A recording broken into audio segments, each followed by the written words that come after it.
इन्हीं दुआओं के साथ जय हिंद जय भारत। श्री राजकुमार रोत। धन्यवाद अध्यक्ष महोदय। आज रेल की डिमांड पे बोलने का अवसर प्रदान किया। मैं ज़्यादा समय नहीं लूँगा। चर्चा सुन रहा हूँ मैं, कोई रेल के डिब्बे बढ़ाने का, साफ सफाई को लेकर चर्चा कर रहा है, कोई ये सुविधा को लेकर चर्चा कर रहा है। लेकिन राजस्थान के अंदर एक प्रश्न पूछा जाता है सामान्य ज्ञान में कि राजस्थान के ऐसा कौन सा जिला है जहाँ रेल आज तक नहीं पहुँची है। और मुझे दुख के साथ कहना पड़ रहा है कि संसदीय क्षेत्र बांसवाड़ा और हमारा बांसवाड़ा जिला आज तक वहाँ पर रेल नहीं पहुँची है।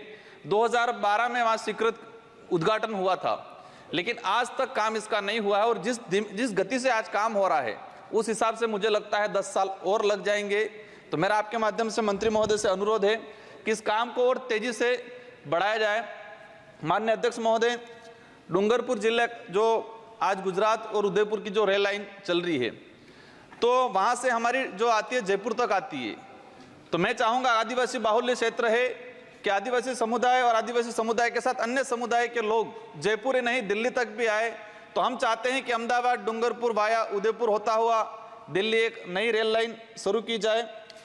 दूसरा, चेतक एक्सप्रेस और मेवाड़ एक्सप्रेस दिल्ली से उदयपुर चलती है, लेकिन वो दोनों उदयपुर तक रुकी रहती है। चेतक एक्सप्रेस सुबह 10 बजे आ जाती है, शाम को 7 बजे वापस रवाना होती है, तो 8 से 9 घंटा वहाँ खड़ी रहती है। तो हम चाहेंगे कि उस चेतक एक्सप्रेस को डूंगरपुर तक बढ़ाया जाए, ताकि वो इसमें किसी प्रकार का कोई व्यय नहीं आएगा, किसी प्रकार का कोई नया नहीं है। तो हम चाहेंगे 10 घंटा वो रेल, लगभग 8 से 10 घंटा खड़ी रहती है, तो उस रेल को उदयपुर से डूंगरपुर तक किया जाए, ताकि वहाँ से आने वाले लोगों में सुविधा रहे।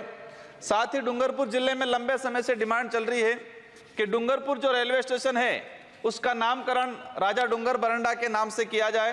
तो मैं चाहूँगा कि यहाँ तो अभी घोषणा में, बाद में ये राजा डूंगर बरंडा के नाम से किया जाए।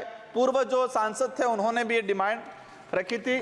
माननीय अध्यक्ष महोदय, देश के अंदर हमने रेल का इतिहास पढ़ते हैं तो इतिहास में आता है कि अंग्रेजों ने यहाँ रेल निकाली, वहाँ रेल निकाली।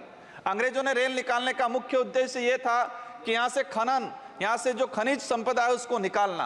तो भारत देश के इतिहास में ये मिलता है। तो वर्तमान में भी हमने देखा है, मैंने झारखंड छत्तीसगढ़ का जो उधर का इलाका देखा, तो उसमें भी पहला जो उद्देश्य रहा है कि वहाँ जो मिनरल्स निकल रहा है, खनन निकल रहा है। मैंने बस्तर कांकेर का इलाका देखा, वहाँ के लोगों की डिमांड है कि यहाँ पर खनिज के लिए रेल निकाली जा रही है। यहाँ सरगुजा वाला जो इलाका है जहाँ हसदेव अभ्यारण्य कोयला निकाला जा रहा है, लेकिन वहाँ सवारी रेलगाड़ी नहीं निकाली जा रही है। तो हम जो अंग्रेजी को नीति थी उसी नीति पे नहीं चले।